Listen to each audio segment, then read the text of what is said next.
Entitlement Committee to order. I am Councilman Corey Penn, the chair for the Entitlement Committee. We have our committee members, Councilman Carroll, as well as Vice President Gregory. And then we also have our other colleagues, President Small, Councilman Reynolds, and Councilman Woods, and our attorney, Mr. Linder, as well as the Neighborhood Development Team, Jamie Roberts. And then we're going to have a presentation from someone, the cooperative. Okay. Okay. All right. So we're going to open up. We're going to, Jamie, Mr. Roberts, the floor is yours. Thanks. Get that situated. So yeah, I'll just jump into this presentation, just a quick overview of what's going on based on the past few weeks of conversation during council from the public. There have been some questions about how things have been interacting with the Housing Authority, and then some overview of just results we've seen in the last few years. So this first slide is the black lines on that are divisions within HUD of how things are structured at the federal level. So you see that top line underneath the actual U.S. Department of Housing and Urban Development. The black line split into two sides. So the left side is the Office of Community and Planning. That's the department at HUD that funds CBG, home, ESG, the CPD planning grants is what that's called. The other side is public and Indian housing. So that's going to be the capital and operating funds that all housing authorities in the country get. If you follow the left side down, you can see that arrow goes through there. The city gets those grants. We have to provide a 5-year consolidated plan to HUD. That consolidated plan, the only interaction between these two sides is that consolidated plan dictates parameters that the Public Housing Authority has to be restricted within. Right now, we've very few restrictions on them, other than one I'll get into in a minute, where they've done a study deeming all the property down Michigan Avenue obsolete. So we had included that based on their study in our 5-year plan. Back to the right side, the capital operating funds, because they're a troubled agency, they have a secondary recovery agreement applied to them, but their capital operating funds are dictated through that process with that troubled agency agreement goes down to the Housing Authority.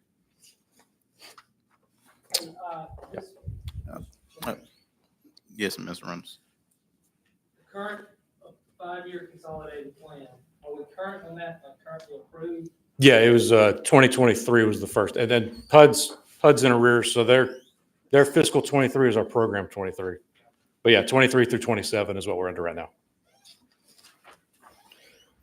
The second page is that recovery agreement. The responsibilities, that's come up a few times during council interactions the last few weeks. The responsibilities of the recovery agreement on the city side are to oversee and monitor the appointed commissioners, the ones the mayor appoints that you guys confirm, to the level allowed by state law. Happens to be state law doesn't really allow much level of that. So once they're appointed, they're on there and we can't do anything about it. There's no oversight under state law that's allowed, literally.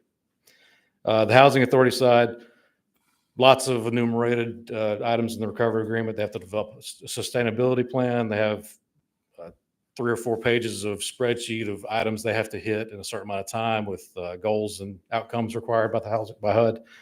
They have to submit progress reports monthly. And they had 3 years to complete this, which would have been January 24. But there's been a verbal extension by HUD because COVID. We just haven't gotten it writing yet. We're waiting on that. But they are past their initial 3 years, but due to COVID. And we'll shift gears into the tenant advocate inspector position. And I might grab David in a second because he does the day-to-day on this one. But this is the position we set up specifically to look at tenants that are in housing authority property, apartment property, rental property in general. It's HUD funded. It started in June 2023. HUD funded, so it's only eligible in CDBG census tracts due to the funding. They only inspect based on a tenant request. The housing authority property was inspected because Ms. Strucker requested it. She's actually the reason we started researching this and found out they are required to be up to code. Get into that in a second. The city doesn't want to prosecute poverty, so that's why we do it on a tenant request only. We're not proactively going into rental units to look and see if they're up to code or not inside. We look at the exterior, but we want the tenant to come to us and ask for that. We don't want to go in there and have them be evicted or kicked out or retaliated against. And we've got to have we've got to have a tenant authorization to enter, get a copy of the lease, make sure it's all legal. They have access to that, access to give us that authorization. And it's going to come through 301 calls most of the time. So if somebody calls 311, they say tenant interior inspection, that's going to trigger that. It gets sent to David, filters to our tenant advocate inspector, and that gets inspected. They also coordinate with our CDBG funded legal services contract to avoid retaliation. So we have a contract with legal services for fair housing issues. So if somebody calls in, we send the inspector out, we cite the owner, the landlord. Landlord retaliates against that tenant, then they can go to legal services and file with them for fair housing rights. When you were talking about the owner, so this is not just for apartment developments that we have, it's also for some of the single family homes where people are renting, right? Any rental in the city, yeah. Oh, okay. All right, good. But it has to meet the, It needs to be activated by the tenant calling in. but you stated that it has to be CDBG. Yeah, CDBG census tracts. It's restricted that because the funding source of the inspector, he's paid out of CDBG. Well, if it's a Section 8 home or something that is leased through the housing board, does that qualify? It still has to be on the census tracts because the way it's been set up. Right, right. Okay. Next slide. Hold on. Go ahead. You stated that it has to be requested by the tenant. So we've been receiving phone calls, and of course, people came to the council meetings. Have those, since you've been here, have those been inspected? Which one? You talking about Birdville? Yeah. Yeah, that's this next slide, actually. Yeah, Okay. Next slide. Okay. All right. Perfect. No And problem. then before you move, you stated that you can coordinate with the CDBG legal service to prevent any retaliation. Mhm. Is it something that the council can also do to help support this initiative from a resolution or ordinance or anything like that to protect? Have we thought about that? Okay. Is there anything the council can do to? Yes, help with that? there's probably a couple of different things that you can do. Okay. I mean, me and Mr. Lennon can get together and talk about it. All right. Perfect. All right. Just one other question. This is only for issues within the house or whatever. The itself, interior. Only the interior. We'll regularly look at the exterior just through normal municipal enforcement. But the interior is a tenant trigger. We'll go inside based on their request and get a copy of their lease. So it has nothing to do with like the outside, whether it's blighted property, high grass, weeds, junk cars, any of that sort No, of stuff. any of that'll get taken care of through the traditional municipal enforcement standard of call 301. They'll get on a list. They'll go out and inspect it. Sometimes the tenant advocate inspector will go out with the zone inspector because they'll hear their stuff going on the inside and they'll ask the tenants, do you want us to go in? And then whatever is on the outside possibly, is that still, you call the owner on that, or do Yeah. the tenants also get dinged for that? No, the owner. So It's high always- grass, weeds, junk cars, all that stuff, It's it's not always going to be yeah. responsibility of the tenant, it's the responsibility of the owner of the property? It's joint. Our issue is going to be with the state law, the way it's structured. We have to cite the owner. The owner can then fine the tenant if they have that in their contract, but that's an owner-tenant issue, not a city. All right, Landlord issue. so it's still the owner. Right. That's all we have for this particular Okay. slide. You move. All right. So page 5 there. Citations of the housing authority property, and this is primarily Birdville, the Michigan Avenue area properties. So that, like I said, Ms. Trotter came to council 2 years ago, David, I think it was, and asked why doesn't city enforce code on the housing authority? Never been done before, so we started researching it. Turns out from 1937 until 2023, when she asked, it hadn't been done. So we found out we could, and that's when we hired the tenant advocate inspector to look into that, plus all other rental properties in the city. So he went out, he started in June, went out in August 2023 over to the housing authority, again, down in that Michigan Avenue area. 125 code violations he cited. You can read through the issues there. A bunch of them were structural related. The big ones for us are going to be those 11 occupied structures with exterior violations. So you have the rest of them are empty. Those are people living in houses. So that's our primary issue that we're looking at is the 11 occupied. They have taken care of a few of those, not the occupied structure, but the other issues. Some of the litter debris has been taken care of, some of the inoperable vehicles. If you go to the next slide, so with the, over the course of about a year, because we're still a month and a half away from it, 1 year coming up, but 81 violations still remain. Those 11 are still an issue. One has been vacated because the family got frustrated, moved the person out. So it's still 11. It's just one now is vacant. So we're still having an issue with the occupied structures is our primary focus of that, because that's, again, people living in pretty bad circumstances. And the next court date, this gets back to, I think it was Trotter, Ms. Hunter coming a few weeks ago, asking why we don't do the same thing with housing authority we do with their bus. We do. There's still due process. We're required to follow all the guidelines of due process. Next court date's tomorrow, incidentally. So it started back in December. It's been postponed a couple of times. Now tomorrow is the next court date. I don't have a lot of information on what the update's going to be because it's not in our hands. It's over on the court side. But we should get a little bit of an update tomorrow. Jamie? Mhm. On these where, in particular, the vacant structures and those that are open to the public, are there plans for these to go somewhere else or something done? I mean, are we looking at demolishing this and building a new, or what's the future of these? So I can get to the future in a second. David, you want to update on anything you've gotten from the housing authority as far as plans? Now, correct me if I'm wrong, you're asking about the vacant ones. Well, the vacant ones, and then there says 8 units open to the public. That is correct. Those would be vacant, open to the public, means that nobody's living in them, but there's still broken windows or open doors. And you have to remember that the housing authority is a public property.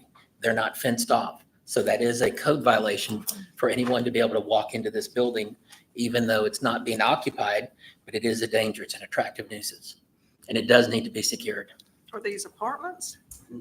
There's the individual units. Just the duplexes down off Duplexes. Michigan Avenue for the Oh, primarily. And to the second part of that, yes, the property, other than the triangle piece that's bounded by Duval, Kellogg, and Arlington, the whole rest of the property has been scheduled to sell to the airport authority. I believe it's going to get sold in phases as it's vacated, but the whole thing's not been vacated yet. All of this, these 125 locations? Do you know how much is in the triangle? It's not the whole thing because there's going to be some in the triangle piece. We can get you that. Total number of residential units, that's not the total units, but those are the violations. Yeah, there's 1,362 total units in the whole cluster. The 81 locations are still out there as issues for us. But like I said, 300 of the 330 acres are slated to be sold to the airport authority. Do people live in all of these except for the 77 and 8? No, there's, last I saw, 22 families total out there. Yeah, I think it's down a little bit now. They had scheduled some to be gone by now, but I'm not sure how many. He sent a report last month, I think. Yeah. It was 22 with 6 scheduled, but I don't know if the 6 have moved yet. So how we secure property in throughout the city of Mobile, do we do that with the housing board? I'll get into And that in a charge- second. and That's then a give them- complicated question. It's more complicated than everybody else through private owners. I can get into that in just a second. I've got a note on it. Okay, and then and I just want to know for David, how long does it usually take to secure a property? If we have our own property, how long is that Well, it's going to vary depending upon the number of units, but also with the housing authority, they have an on staff on board with materials and budget. So we would normally give them a notice, 30 days, and then the municipal offense. And now we're back in court tomorrow with a hearing set. So we do have these buildings that are still not secured, but also some of them that are occupied. So we need to have resolution to these issues as a priority. And that's what we're hopefully going to get resolved tomorrow. and so they do have a staff. I just want to make sure the public understand that they have a staff able to secure these properties and they still not secured. Leadership, staff, and funding. All right, thank you. And again, complicated. I'll get into some of that in a second. Can I ask real quick, and it might be a David question, some examples of exterior violations, is that unable to secure the front door, broken window, or what's a, like, just to kind of understand what or some examples of that would be? Right, and you'll see from time to time at council, we'll come across some of them. The buildings themselves is one issue, occupied versus vacant, broken windows, open doors. In some of these instances, there's been fires, so the entire roof is collapsed. We have issues where there's no fire, but the roof is collapsed. Those would be some issues, but we also have high grass and weeds where some areas that have not been cut. Good thing is that they are being cut now. We have, since this is open property, remember I mentioned it's open public property, there's no restrictions. A lot of it's vacant. So it's an ideal place to dump litter, trash, and garbage, and that's happening. So we do have that. And then we have some inoperable vehicles from the tenants. Now, we're working with our vehicle abatement program. So anybody who does not comply, we have the ability after 30-day notice to take it to the impound lot. And that's how we've cleared most of the violations with the vehicles. I could say some of these legitimately didn't happen with anybody involved in there, because there was one that had a tree growing up in the middle of it, at least probably 10 years old, Yes. right through the middle of the living room. So, so getting back into your question about funding and can they secure it and that kind of stuff, this is where it gets complicated. Back in 2020, the Housing Authority did a obsolescence study. So under Section 18 of the Housing Act 1937, they can deem their property that's in the public housing division department of HUD, they can deem it obsolete and slate it for demolition, disposition, like sell it, and take it out of their overall numbers of inventoried units. So they had a study done on this property in 2020. Gary, I'm not sure if he remembers it since it's been almost 4 years now, but Gary concurred. We reviewed it, concurred it. They did it independent of us. They told us about it and they had us review it to make sure it looked legitimate. Gary's the one that actually reviewed it as our person that does our demolitions and is architect by trade. So he concurred with it.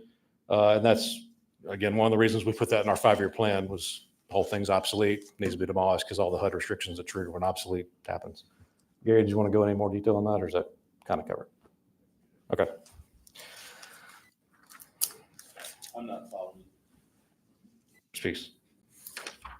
What does that have to do with security? Next slide. Next slide. So once you go through Section 18 and you've deemed it obsolete, here's the limitations on what happens.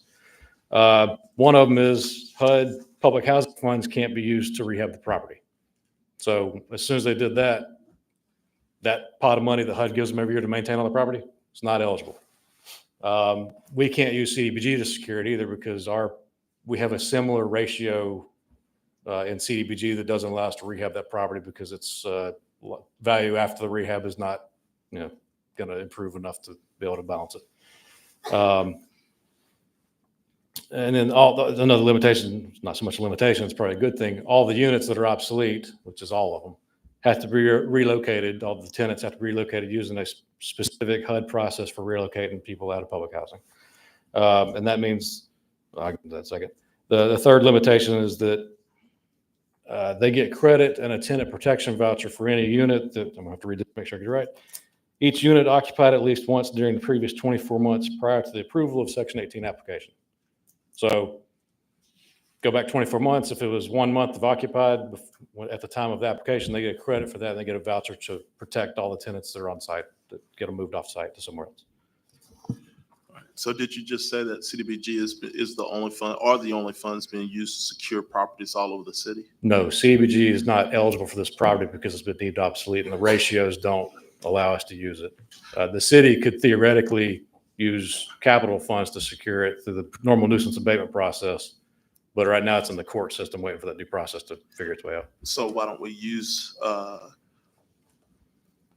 our normal capital process and secure the buildings if they're a nuisance and a danger to the public? There have been other structures where we've deemed them emergencies and we've gone and torn them down within 24 hours.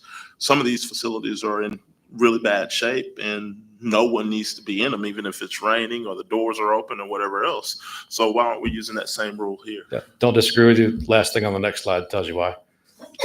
I'll get to it in just a second. Let me get to the top of this first. So HUD dictates that relocation process. It's not an optional process. It's whenever public housing is vacated through this process, you have to go through this the proper way to relocate. They have to go through certain standards. So examples of closed sites that you guys have seen this happen at Josephine Allen out in Africatown, Roger Williams, Boykin Tower. So the tower on this site was actually relocated, most of them to Central Plaza in Crichton. Thomas James R.V. Taylor are still active relocation sites. The property can't be disposed of until relocation is complete. It can be disposed of in sections as each parcel's been vacated. I think that's what they're working on with the airport right now. But as long as there's anybody in any particular parcel, that piece, HUD won't allow them to sell it.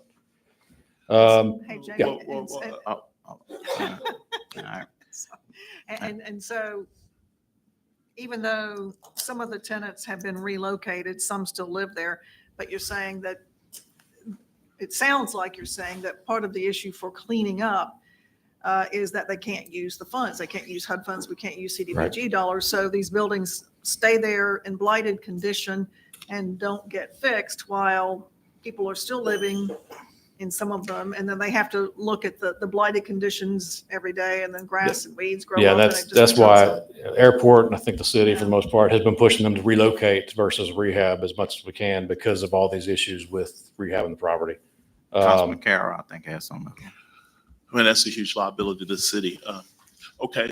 If you're homeless and you're listening to me right now, you live anywhere in this county, we have all these open units that are unprotected, that are wide open, that when it's lightning and thundering outside, y'all need to go over there. Let's create that problem, and that's what we're doing.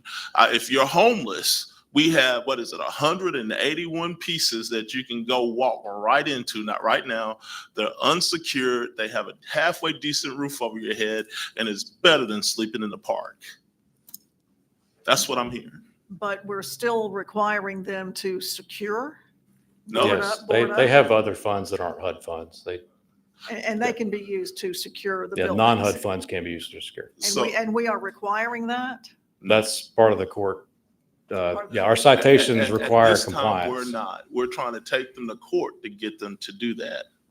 At this time, we're not. So basically, we have a free, open space, the biggest homeless encampment in the city, if they just so choose to use it,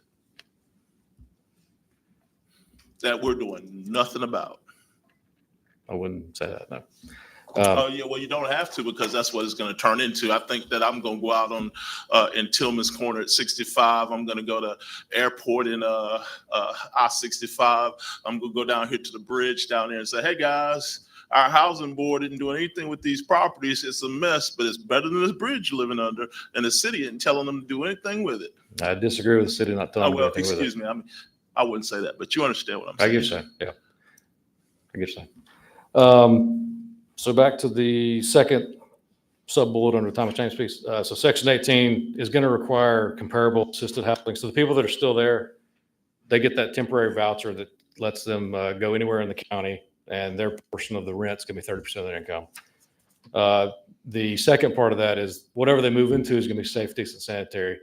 I actually talked to our consultant that does public housing and made sure that, because originally he was telling me comparable assisted housing. I told him, well, if it's comparable, it's not going to be worth much. So it has to be safe, decent, sanitary. So it's comparable to what it should be, not comparable to what it is currently. That last piece is where we're kind of stuck in a legal conundrum. Beyond the court system, any outside adverse action can trigger different responsible party having to pay for relocation. So if we go in there as the city and secure the property, we may legally be on the hook to pay for all the relocation that remains on the property. We don't know what that is because we don't know exactly how many people are there. We don't know what status they're in or where they're trying to get to. And that's a housing authority responsibility. We want to leave that with them. Can I ask a question? Once you're deemed Section 18, I guess that's the section that you declare that this is, let me use the right terminology, obsolete. Right. So these properties via Section 18 are deemed obsolete.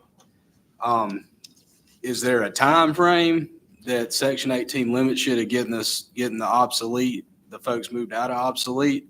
Would it depend on the terms of the leases? Like, if you're deemed obsolete, they're not just saying, all right, well, your year's done. This is an obsolete facility, but we're going to re-up you for another year.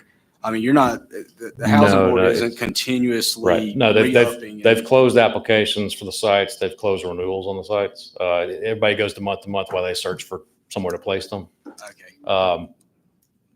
So they're effectively closing out a site. It's just over time.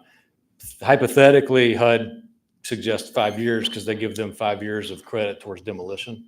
Yeah. So if you go beyond 5 years, you're beyond the norm. Incentive's gone. Yeah. And then relocation, does that look like other public housing, relocation to other public No, housing? this would be into private owned landlord property that's got a voucher. It'd be like Section 8. you just got to go find the ones that, so it could Right. theoretically be an apartment complex somewhere that accepts the voucher. Right. It could be a private individual with Yeah, it's not going to be something. public housing, mobile housing board owned. It'll be somebody private renting it or an apartment complex that takes a voucher or something like that. Because, and then one more question, and I'll leave you alone. Because in theory, the new way of public housing is to do less of the housing board stuff Right. that we've known. Do less building towers. Do less this. Mhm. Look to the private sector with a mix of voucher versus market. I guess that's kind of where the goal is down the road to get to, I guess. Yeah, so any rebuild on this site, so if we're trying to get a piece of it to get built on, if we build on the property and there's affordable housing in it, the tenants that have those temporary vouchers get first rights to come back to that complex. There's a level of that going to go on at Maryville because that was part of the units relocated to the site. And so we're trying to keep as many as we can in that general area to give them access to go back to the same neighborhood. All right, I got you coming. I just want to remind my colleagues, address the chairperson so we can kind of keep some order here and we're not talking over each other going forth. I think it was Councilman Reynolds. Next, thank you. Explain this last one. Any outside adverse action could trigger different responsible party for relocation payments and assistance. I'm reading that to say say this judge rules tomorrow that want some adverse action against them. Are you suggesting that the city of Mobile then could possibly have to pay for relocation payments and assistance? And if so, how? No, this is physical adverse action. So if the city went in, you guys declared it a public nuisance and we secured it with capital funds, that could be seen as adverse action that pushes tenants out. We'd probably be responsible for their relocation. Councilman, hold on, this, I think Councilman Reynolds still did. Okay. So that's only regarding, this is in relocation process, so that's only regarding occupied structures. Right. Okay, but an unoccupied structure, if the city were to board it up, then there is no, Yeah, so and I didn't put on here, Responsible I'm party. actually glad you brought it up, but I didn't put it on here, I forgot. The unoccupied structures are already part of a sales contract between Housing Authority and the Airport Authority. And we've been told by HUD, if we go in and demo some of these, it's going to affect that contract. HUD may pull that authorization to sell it. So we've been trying to not mess up anything going on also. All right, Councilman Carroll. Secure. So you even saying that securing it would adversely affect the sale? Could. We'd have to get a relocation expert in to verify not. But yeah. So David, what's the difference between, let's just say, someone purchasing a piece of property that is in a nuisance abatement from the city, from an individual in the city that's about to fall in, and the city then telling them you have to go in and secure it? That doesn't adversely affect the sale at all. I can tell you this, that the difference is there's not federal money on that property. If there's federal money in it, URA relocation triggers. So how much liability does the federal government have for an adverse situation that happens out there? Let's just say somebody, again, wanders in there, sets place on fire and burns themselves up. Who's liable? Housing Authority, they own the property. All right, so housing authority is liable, right? Even though the city is aware that we have a major problem out there, the only liability is going to be on the housing authority. Right, yeah, and I've discussed that with city attorney before. The nuisances on private property, or in this case, another entity's property, they're not a city liability because they're still owned by the other entity. When did the clock start ticking on 5 years? May of 4 years ago. Roughly. It's No. Be specific. May I, of 4 I don't have the years ago. exact, the environmental review is May of 4 years ago, so that's got a So 5-year May timeline. of 25 will be 5 years. Yeah, So- the environmental review was done slightly before the approval with HUD, so it may be a few months off, but that's the environmental review date's May of. So a Yeah. year before we got here. Right. So the clock stops ticking in 25 May, or May 25, I'm sorry. Mhm. And what happens then? I don't know, because I'm not a public housing expert.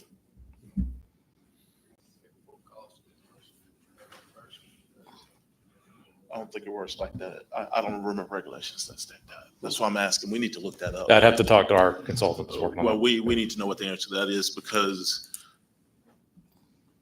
I'm looking at, in my mind, I'm gauging the airport's timeline in their clock, and that's January 26th, or is that November 26th? When are they supposed to be finished? I'm not sure. Our timeline for what we're doing is going to be treasury funds and disaster funds if we have that available there. Yeah, but it's So we'll have some fast timelines to build Yeah, the but housing also. it's the airport that's purchasing the property. So I'm looking at the timeline of realization. When is the actual property transfer hands, and then when does it get cleaned up and taken Right. care of? That's what I'm actually looking at. You're saying. Yeah, we've got, it's going to be similar timelines. We've got all those timelines to build the housing also. So if we don't get, acquisition through whatever means we can get to, and or housing going on there, we're going to have to move to different sites also for the same reason. Yeah, well, our clock ends November 26th. That's why I'm asking. And our allegation has to be made by, is it November 24? Is it December 24? December 24 is the obligation, which puts on a contract. Right. All right. So our obligation is December The spend 24. deadline is the end of And our 26. spend is, it will actually be, I would say November 26th. Yeah, 'cause you gotta filter. We got to filter everything out. Yeah. So right now, we're less than 6 months away from a disaster. How so? We don't have we don't have acquisition of the property. For that project, it would be, we'd have to move on, but the obligation's already met because everything's contracted. It's just the site hasn't been defined in the contract. I understand that, but Yeah. that's a big part of our obligation. And what I'm saying is that in the real world, when it comes to closing, title, PSA, all that stuff, that's a 4 to 5 month process. And right now, we are under the gun to make that happen. And If we're going to acquire anything for these funds on that general area site, then yes, we're in a time crunch at this point. but not just that site, if we're going after other sites at the same time that housing board's involved with. Could be potentially, yeah. Councilman Woods, you had something? All right. So the last few slides are, you guys have the update on the Housing Authority, the recovery agreement. These are just overall department general updates. Just highlight what's going on downstairs. So these are programs that either came here or were one of, 2 cities that does it in the country kind of stuff. The first one, I think everybody's pretty well aware of, the Blight Index and Processing System. I don't know if David wants to mention anything on this. It's fairly self-explanatory thing. In 2016, Bloomberg Innovation Grants came in, set that whole system up. David's been running it very efficiently for the last 8 years now, I guess, at this point. Blight's down roughly 50% over the time from the initial survey to the current survey. We've also gotten into commercial surveys every 4 years, so there'll be one of those next year. So we'll be able to see what the trend is on commercial also. The will and estate planning, there were only 2 cities that did that, because I started in Birmingham in 2016. They've dropped it off, so we're the only active cities I know of doing that still. That's requiring wills and estate planning for people coming in for housing assistance. One of the biggest issues we have is heir property. So if there's not a will in place, you have heir property, essentially. It gets broken up between however many heirs come into play and becomes a very big headache for everybody trying to get the title. The Section 3 website, Arsenik and I've been working on for 5 years, 6 years now. It's the only one at the time in 2019. It was the only one local or state that we knew of. The federal government had one, not as intuitive. HUD Field Office Director refers to it as best in the country. This is the low to moderate income resident trying to get business on city contracting, through subcontracting, through direct hires, through direct contract with the city. What it is a self-certification system. When somebody comes in for the actual project, we verify their income. But they can go to the website and certify that they're an individual Section 3 person or a business that's hiring Section 3 persons. We try to link them together. So it's essentially a job placement, job hiring system. And since we started it, Boston, Denver, and Kansas City, and a bunch of other cities have copied what we did. Contractors College, only known program of its kind in 2021 when it started, still ongoing. Taking micro enterprises, which is 5 or less employees for the owners, low to moderate income, sent them through an education series over at Bishop State, trying to help them expand their business or start their business. Most of it's related to construction, because that's the city's need, is between the airport, our housing pieces, engineering projects, sidewalk projects, and what might come out of the bridge. We're going to need some construction guys coming through soon. ARPA allocation, we were cited at the National League of Cities presentation, and I didn't know this till Council President sent me a text as best practice of how we were trying to allocate that for the purpose that the funding was actually intended for, which is housing and social service needs. And then tying that into the airport, I'm sorry, the housing authority, and trying to work with at least their clients, if not them directly, trying to figure out a way around all the madness over there. HOPE program, that's the taking the city financing a developer to build a house, transferring the debt to the buyer. The buyer has a voucher. We forgive a large portion of the debt as down payment assistance, and the voucher helping pay their mortgage payments, their homeowner instead of a renter. And then the tenant advocate inspector, which I talked about a minute ago. That's the only one I know of that's set up like that, structure like that in the country. And then just some city comparisons. This is a state system, tax credit and bond awards. This is since 2020.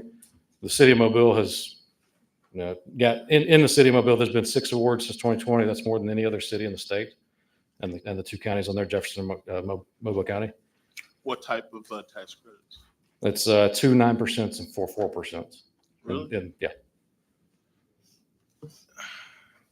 What are the amounts? I'd have to get the amounts. Who are they? Who are the contract? Who are the? HEPA had 3 4%. Live Oak, the Lethe House had 9%. Maryville was a 4%, and I can't remember. Oh, sorry, it's 5 4s and 1 9. Cathedral Place. All right, I'll look them up. Yeah. With this city comparison, Mhm. Birmingham, what's the reason why their grant size is so much higher than everyone else? Poverty rate. It's a calculation of age of your building, population size, and poverty rate. Their poverty rate is much higher. Okay, thank you. So the second one, you see our down payment assistance program. We've done 4 times the amount Dallas, Texas did on this one. I added a couple of regional cities on this one, Dallas and New Orleans. Most everybody doesn't have a down payment assistance program apparently. Once we started looking, we did 63 to 15 on that one. And then the last one is homeowner occupied rehab program. So it's our critical repair grant program. Most cities have something like that. And again, I've got Dallas and New Orleans on here. We did 119. Birmingham did 75. Jefferson County did 40. Dallas did 36. New Orleans 63. These are the last years I can find reported on them. So New Orleans last year on their own website. For some reason, they're not showing up on HUD's website. The last year showing on theirs is 2015, so it's a little bit dated. But Dallas is going to be 2022. Ours is going to be 2023. Just last years I could find on each city.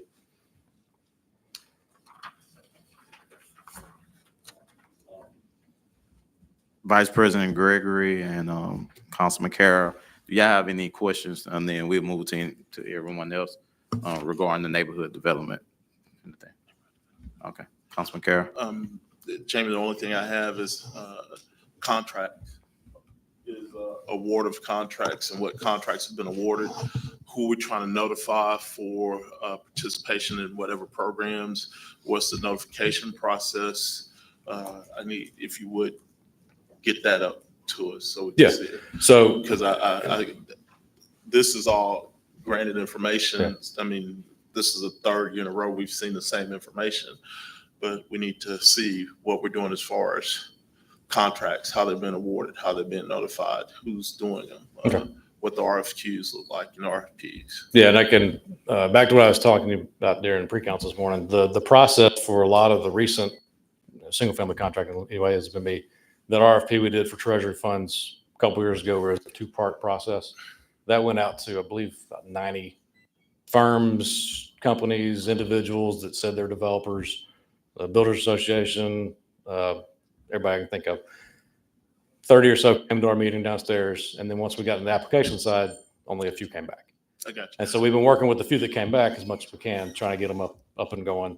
And then we're going to go back to the ones that showed a little more interest in not coming back at all and see what's there. Yeah, this morning I was asked who were the other 2 firms. One is the Nelson Collaborative. They're constantly asking. Matter of fact, they're selling off family property right now, and I'll get you those numbers. The other one is Wallace and whatever. They're out of they're just across the Mississippi line. And when you have big individual low to moderate income developers like this who compete in the 4% tax credit market, not knowing what's going on around here, that's a problem. You know what I mean? So, or knowing how to get to you, and I'll get you those telephone numbers later. I promised this morning that I'd do it, but it got out of my mind and kind of got away from it once we started talking about Lewis. Yeah. All right, President Smile, anything? Councilman Reynolds, Councilman Woods. All right, all right. Thank you, Jamie. Thanks. I'm gonna pass it on to Councilman Kara. Thank you, everybody, for your time. I've asked Kerry Kamenis to come in today to talk about the Capital Cooperative District that we've been working on now for a good little time, and we have the basis of the entire program put together to answer a lot of the questions that a lot of you guys have been asking. Also, to answer a lot of the questions that the other governmental agencies were asking around the county and the city. So I'd like you guys today for us to introduce this to you, to walk you through the process, and to actually hear it and ask all the questions that you'd like to ask today on basically how it works and the structure of it. So, Carrie, if you would, please. Good afternoon. Thank you all. I know y'all had a long meeting already. So I have a couple options.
Carrie, you're speaking the mic for, okay.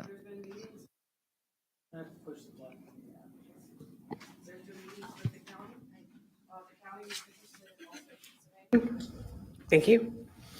And the idea here would be that you will have a standalone entity again, much like an economic development authority or a land bank authority, who would be responsible for implementing these projects. The projects would be determined by the specific council member. The funding agreement would outlay them. And the funding would go that way. Do we have any questions just yet? Carrie, first, let's give them a little bit more detail. Okay. When she says the entity, the entity is composed, it's a board of directors composed of the county, the downtown redevelopment authority, and the city council and the mayor. Those appointments, the city council each member gets an appointee, the mayor gets an appointee, the county commission all gets an appointee, and the downtown redevelopment gets two appointees, which makes a total board of 13 members. That board governs the projects themselves and which district those projects are. The funding agreement is when she's talking about the funding agreement is so that when you have an entity that agrees to place money into the cooperative district, they have a funding agreement which specifies the projects that they would like to do, which is within their district. So that means that for each council member, you can do whatever you want within your district once you set a funding agreement up with the group itself. So if you want to do 100 houses, then you set your funding agreement up to fund that 100 houses in your district with them going through the bid process, the title clearing process, and everything else, and making it available for your district so that you can do it. The county would do the same thing. Their county commission seats would also do the same thing. What makes this so special is that with the county on board, we're not just talking about the city of Mobile. We're able and capable with this entity to work in every census tract that qualifies throughout the whole entire county. So that's even bigger than what we first imagined. But for those of us that have districts that are blighted, districts that need housing stock, districts that need affordable housing, this is a major tool to be able to do that. Carrie, keep going. Yeah, so we're also talking about attainable housing. Mm-hmm. The idea being that unfortunately under affordable housing programs through the community development block grant or the city or the HUD, you're very restricted. And this way you open up additional opportunities for that 80 to 120% AMI, which is what many of your workforce housing population, that's the median income that they fall into. Is there a clicker? Okay, I'm sorry.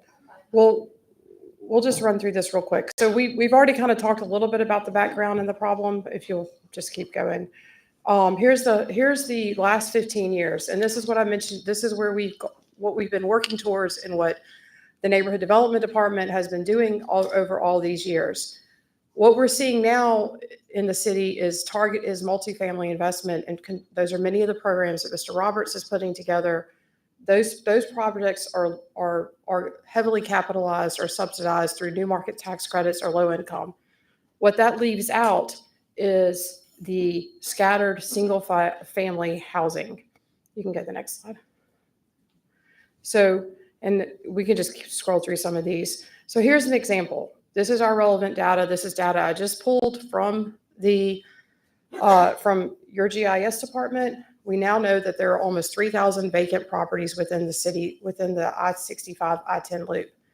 This alone equates to over $2 million. And these are low estimates. I'm sort of lowballing what we're losing per house, but that does not even, you can't even think about how that impacts your sales tax and your other city revenues. Keep going, please. Okay. Yes. President Greg. Are those just vacant pieces of property or there are homes on them? Or is it That's your vacant lots, just plain old vacant lots? grass lots, Grass. no houses. So this is again data from study that the neighborhood development department do. We estimated at a rate we need at least 25,000 additional units of housing right now. Keep going, please.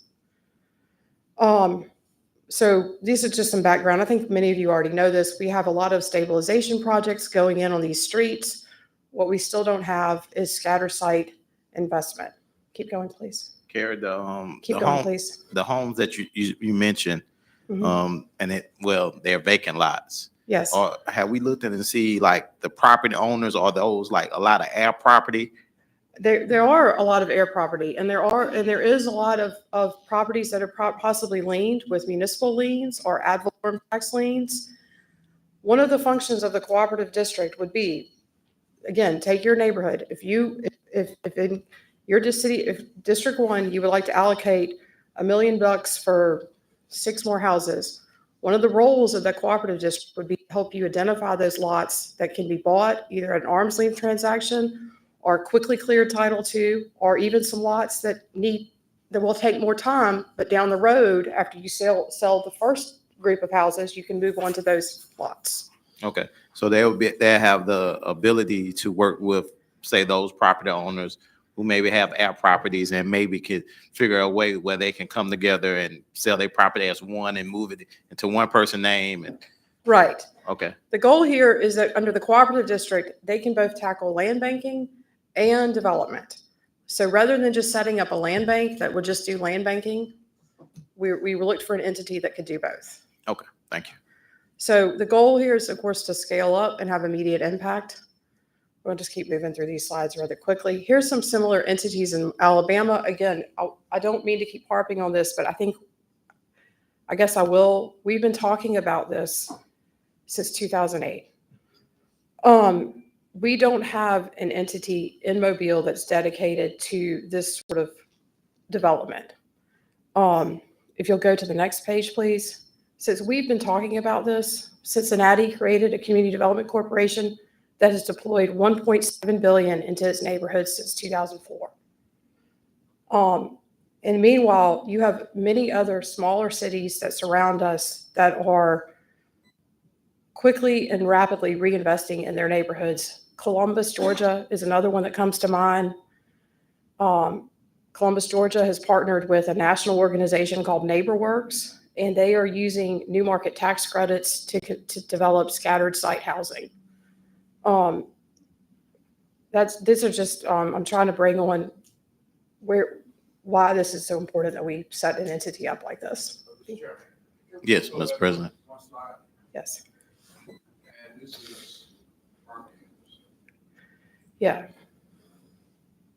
So Birmingham, it's called Rev Birmingham.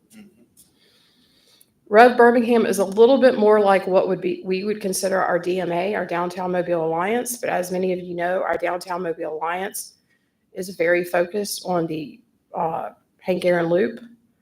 Rev Birmingham has done catalytic projects both inside downtown Birmingham and out in the neighborhoods. So the missing piece in Mobile is that we don't have an organization focused on neighborhoods. so Montgomery is now still working on theirs. Yep, Montgomery passed in 2022. They passed a local legislation to create their own redevelopment authority so that they could specifically focus on neighborhoods adjacent to their midtown neighborhoods adjacent to their Air Force Base. And their goal is to do worker housing. Madam Vice President, what you done? Yes. On all of these, are they all only for affordable or workforce, or is it a mixture of any type of housing? It's a mixture, which is what we would ultimately, I believe, be aiming for. And it's also for catalytic projects. You may have a mixed use project. Birmingham's done a number of those where you'll have a large parcel in a corner with housing above a grocery store or what have you. We have drafted the Capital Cooperative District so that it is not strictly focused on residential. It could also focus on mixed use development. So in some cases, we might have to look at zoning or even updating some of the zoning to make some of these I think possible. The UDC may make them all possible, I don't know, but just as going forward, it just. could always be something that we'd have to look at to be able to do some of these. I think we things. addressed that when we addressed the The UDC. UDC. Yeah, I think we were forward-looking when to look at having mixed uses within a particular structure and multiple parcels on a site. Gina, a prime example in my mind when we're walking through this would be the city's getting ready to redo with the Tiger Grant MLK. There's some properties along MLK that could both be residential affordable upstairs with some type of commercial, commercial downstairs that would create community incubators for businesses for the people that are moving in. When Jenny did the neighborhood investment meeting for that, that was one of the biggest things where our business is going to fit. The other thing is I don't know if it will fit, but the city's, and it could be a partnership with the city with the new ADM money that we're getting, which is at $54 million with multifamily and retail downstairs. If that fits this capital program, and if it doesn't, then that's one thing, but it's an opportunity for a partnership there also, where we could actually partner with that money that the city's getting, Jamie, coming in and doing this type of multifamily with retail development downstairs also.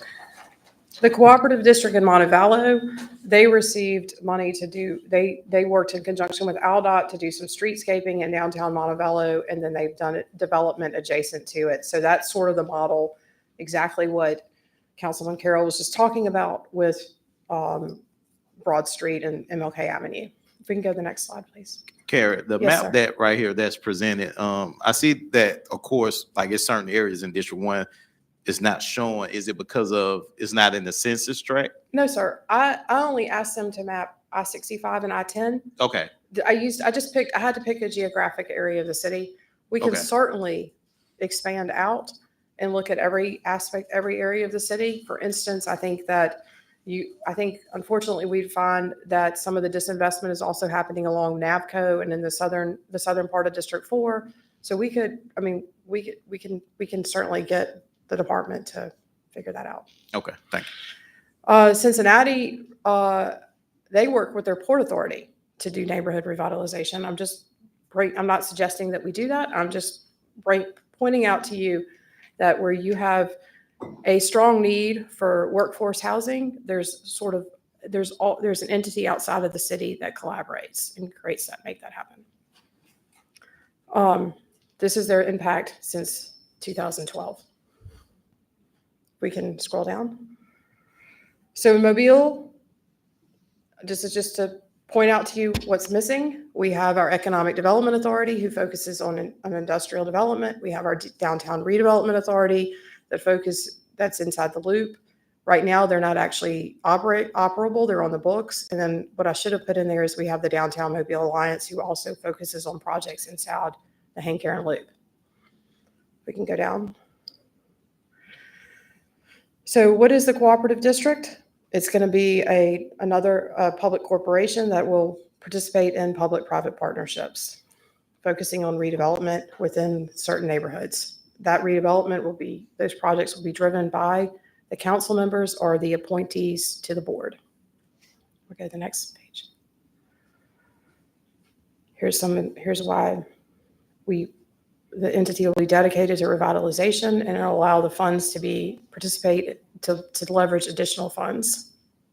We can go to the next page. Here's our enabling legislation, and I can provide this stuff in printouts for anyone who would like it. This is the chapter we'll be traveling under. And go to the next section. The district will take on the authorities of all the entities that are members. In this instance, it'll take on the powers of the RDA. It'll have the powers of the city, which is the redevelopment project, which is to create redevelopment project areas. It will have the power to clear title to tax property and the power to foreclose code enforcement liens.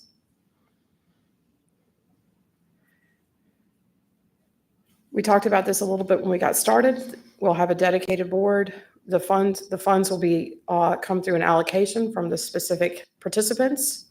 Those funds will be the details of which will be set out. The uses and purposes and uses will be set out in an agreement. The agreement would have to go before the city council as well as the cooperative district. Go back one more. Yeah, maybe you're going to talk about on that. Is it term? How long? How many years? The terms Um, are staggered. I think they're initially for 3 years, but because we can't have everyone come off at once, certain people will have maybe initial 4-year term. I believe I'll have to look specifically, but I can certainly give you that information. All right. Can you go back to the next? There we are. So I handed you out a handout of potential. These are only potential programs and incentives. The cooperative district would be involved with coming up with the programs and then managing those programs. So for instance, it may be that rather than building single family houses, you want to create a construction loan revolving fund for other existing developers and home builders to participate in. For instance, you could seed with your capital funds a $500,000 construction loan revolving fund. The district's job would be to put that program together, then solicit, and then solicit proposals for it. Okay? Any questions there? You said solicit programs, but remember the capital district can also bid those projects out itself. That's where true. It bids it out to contractors to bid it at low bid award for the project to be built itself. And then once it's sold, then that money comes back into the cooperative district to go to the next project. So it revolves over and over again. So it's just, it can also be ceded to a developer, but at the same time, it can bid and have award services and develop its own projects at the same time, therefore speeding up the process for development in neighborhoods that need it. I have a question.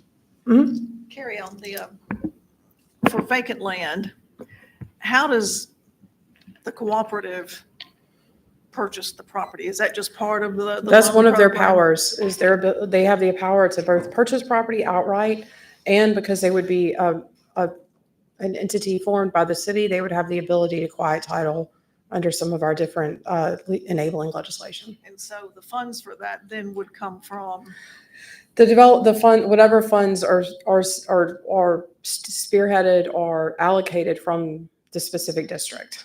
So, And if there is a cooperative district, then you can also get grants and things like that as well. right. The goal too would be that they could leverage and participate in some of these tax credit projects that require sort of a sophisticated entity to participate in.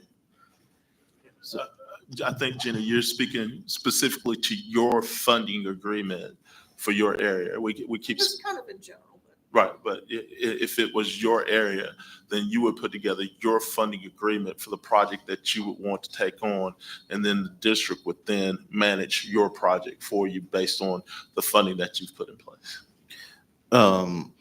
So would the board make these decisions, or would it be? The board's activities are somewhat confined to the direction in the funding agreement. The funding agreement which is where the funds are coming from the city to the board, are going to will specify precisely what those funds should be used for. And then the board, which has your appointees on it, needs to create a program that implements that vision. Let me put it to you more clean. If you want your funding agreement to do something, then you're specifying and making the decisions. And it's up to the board. After you specify what your funding agreement is going to do, then the board puts your vision into action within the capital improvement district. So you define the funding agreement in the project, and then they make it go. And that would be the same with the county commission? Yes, sir. Okay. Yes. Each project will have its own funding agreement with its own source. And each time there's a new project, it'll have its own funding agreement with its funding source. Or you can continue to fund your funding agreement year after year after year if the mission is still the same in the same area. And so it's potential also to partner with a county commissioner if it was in the same area to do a project. That's correct. That's Yeah. correct. Yeah. I got a question. Yes, sir. Councilman Reynolds? If this spot on Broad Street you're talking about, that's MLK. potential MLK. mix, MLK, mixed use, whatever it is. Why can't you just do that now? And why's it got to go then? Why can't you just say, hey, look, I want to take a $1 million and put it into this deal and make it happen right now? Why can't you? Because the city doesn't have the entity to do it, nor the personnel that manages it every day. That's why. Right now, the city uses a developer constantly over and over and over again and has to go out or either give money to a developer to actually accomplish a goal, therefore taking a long time to meet the requirement of housing. I've been here now, 3 years, and we've done 12 houses, Jamie, maybe in 3 years? 12 maybe? Houses. I didn't say rental units. I'm talking about home ownership right now. So we've done 12 houses, I think.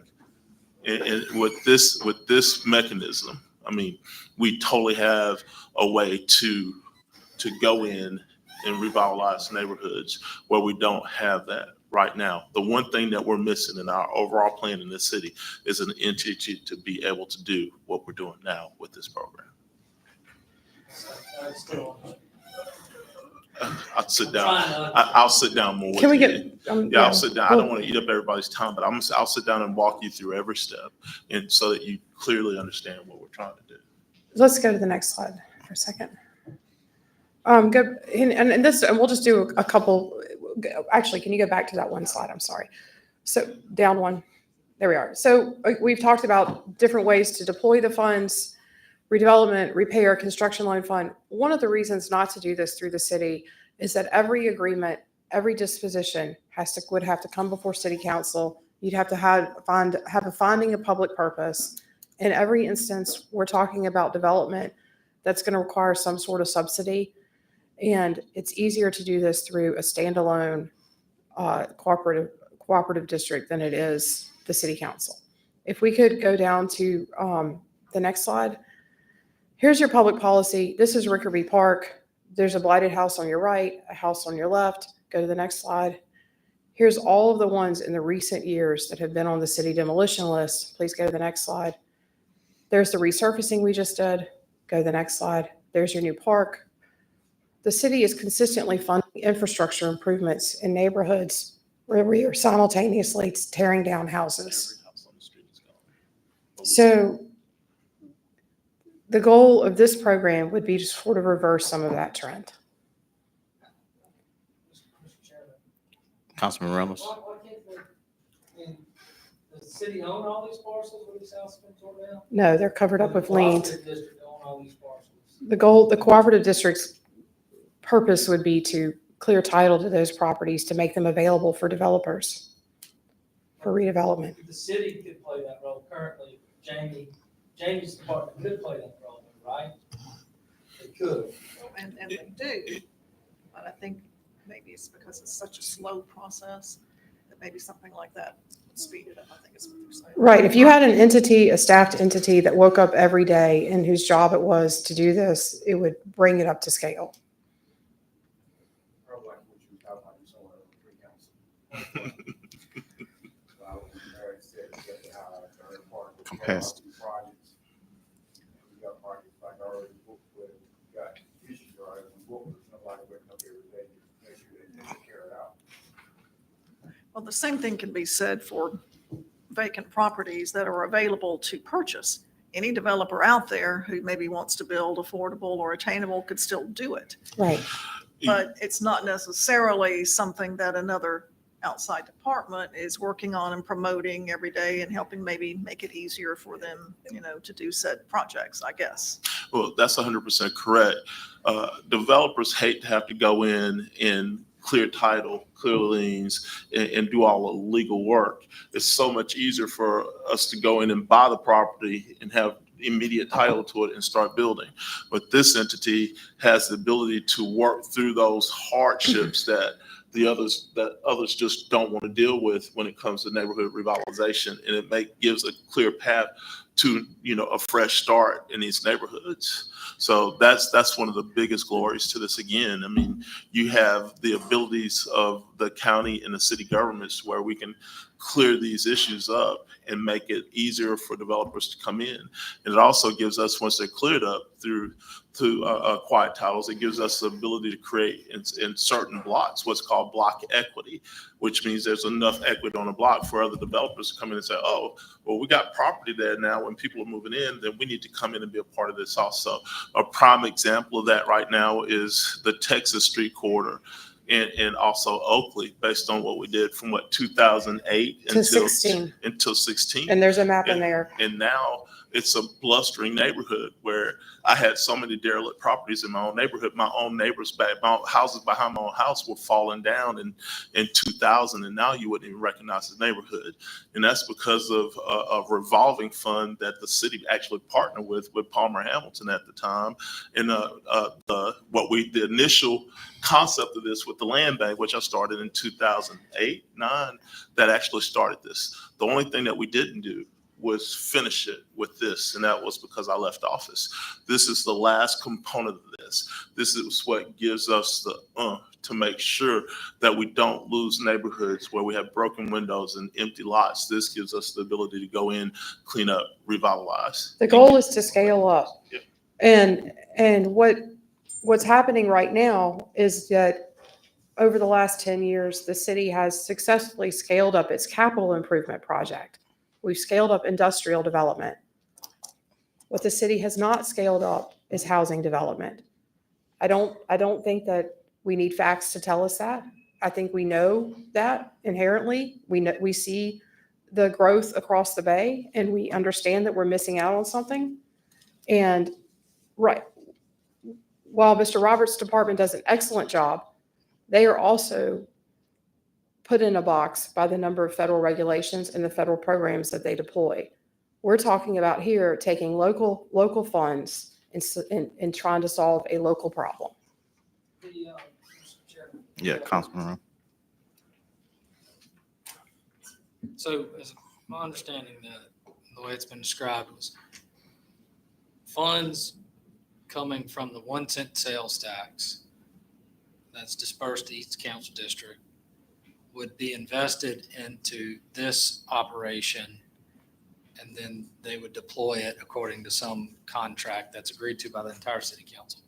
Well, that's agreed to by the funding person that then goes to the council.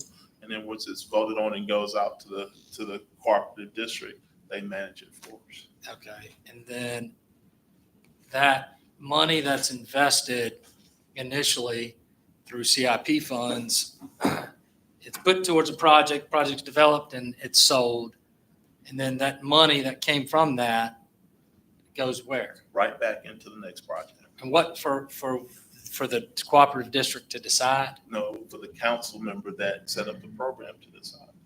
It's a revolving fund. I just want to make sure I understand. So there would be an individual account that would not be commingled with other money for a particular project, and then it would revolve back to that particular account. Yes. It's called the funding agreement. Okay. And then who pays for their operational costs? We'd have to take a percentage off of the allocation for administration fees. That's not allowed by our law. Well, that is allowed. Capital projects can be funded. Jamie, did we not just do that with the Africatown Redevelopment Corporation? We gave them, $250,000 in operational costs? No, you gotta move from capital to operations. Got moved from capital to operations. It's capital. I mean, we have an attorney here right here, Michael Linder. Would you like to respond to, or do you need to look into that matter? I need to look into it to be sure, but everything I've looked at suggests that, yeah, I mean, it again, it depends on the funding agreement, and there may be legal requirements on the funding agreements, but a certain percentage of it could be taken off for administrative operational costs. There's going to have to be a way to administer it. Okay. Mr. President? Talking about, Mike, Mr. President. talking about the law, talking about within the CIP. Correct. But just remember that in that 1 cent sales tax, that certain amount going towards CIP, and you got extra money that going somewhere else. Just for instance, like it's not incentives, what's the other word? Debt service. Not debt services, when you go out there looking for businesses. Economic Economic development. development. We haven't been spending money out of that. We got money going towards that, out of that 1 cent.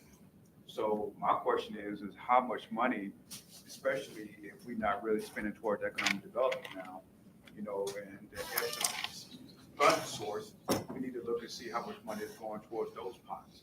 We don't have to touch our CIP. Now, our CIP is just strictly say capital improvement project, that's for $30-some million. But we got the other piece of money that's going somewhere else. And that is not restricted. I mean, we can change the law on that. Yeah, that's what I'm saying is that I think that law, we'd have to pull it up again. It's been a while since we visited it, but I think it requires strict adherence to capital only. Even the economic incentives, I think we're probably beating a dead horse without having the language in front of us. We'll take a look at it. Yeah. Have a look at it and see. I mean, I just don't like the idea. But we paid- of I mean, capital money, going to operations. How didn't we have, remember when we had our own- Stantec managing the capital, Yeah, the capital just about to go program? there. We paid them out of those funds. Yeah, we paid them out of those funds also. What year was that? 20, Right after we first Started it 2021. for a couple of years. 2018 somewhere. And you also have to remember that every capital project that's done within the city through our CIP, a portion of that money goes to actual operations for the staff to run the CIP. So it would A be the portion of same. that money pays Jamie, a portion of that money, Jasmine, a portion of that money pays Jasmine, a portion of that money does everything else. And just also reminding Councilman Reynolds, no, you made a valid point, in pre-council meeting, talking about the big projects that we have. I mean, you have the capacity, and from the standpoint of the eye candy, like the Civic Center, but what about the infrastructure? What about our communities? And I think with this opportunity with the cooperative district and the potential, we could do a lot of great things in our community. President Small. Yeah, because you got a part of the district, and here now he can put some money towards, Oh, trust me, man. All right, Carrie, you can continue. Building someone's house. The goal of this is really that you pick a targeted area and you get started, and the market will carry on. The goal is not that this is something that is funded into forevermore. The goal is to fix the neighborhood and move on to another project so that the market will come in. I think, we're looking at Rickery Park right now. I think it's prime. It will be prime real estate in a few years if we just threw a little gasoline on that fire. We've done everything we need to do. The streets are fixed. The park is great. We've got some affordable housing going in, but surrounding that is some vacant lots and some other houses that need some repairs. Carrie, it's 2:19. We want to try to get done about 2:30. Is there any more slides? And then we want to open up for questions. I don't have any more slides that would be helpful at this point. Okay. I'm Any- happy to. Any questions from my colleagues? No, I'd like to make just a general statement that I appreciate Mr. Carroll, trying to figure out this solution. And it's the first I've seen of this new modern one, or explanation of it. What's the status of the petition? Do you have petitioners who put a petition forward at this point? The resolution was actually changed with Linda and myself and Carrie. The school board was taken out because they were not needed. The redevelopment, Downtown Redevelopment Authority is a positive, and I've been told that the county, is that right now? The county commission is positive with the petition. Yeah, after we. All three of them appointing somebody, I believe. Right, with all three of them appointing someone, then they were positive with the petition.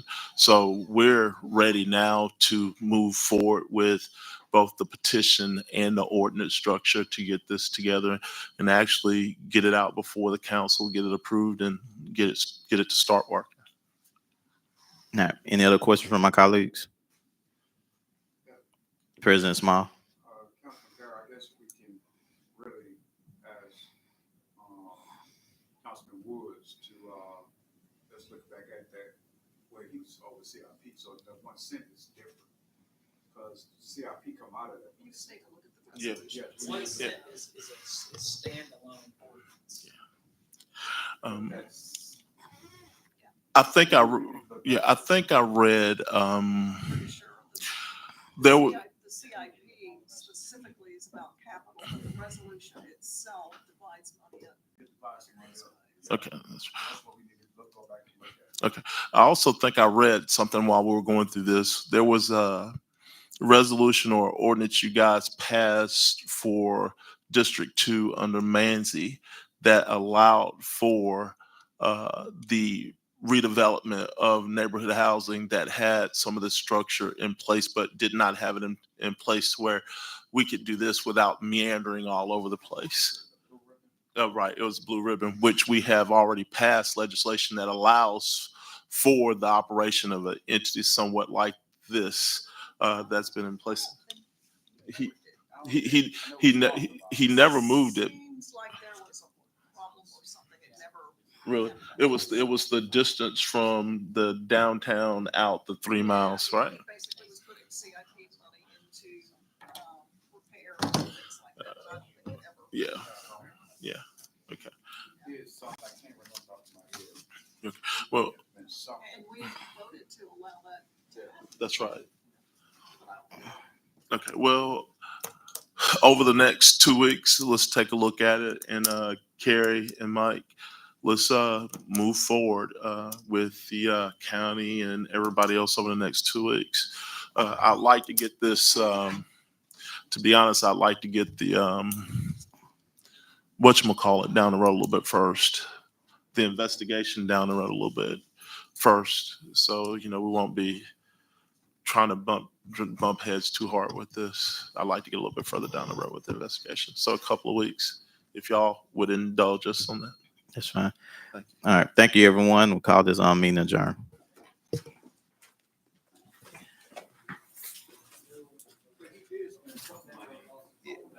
He did repairs.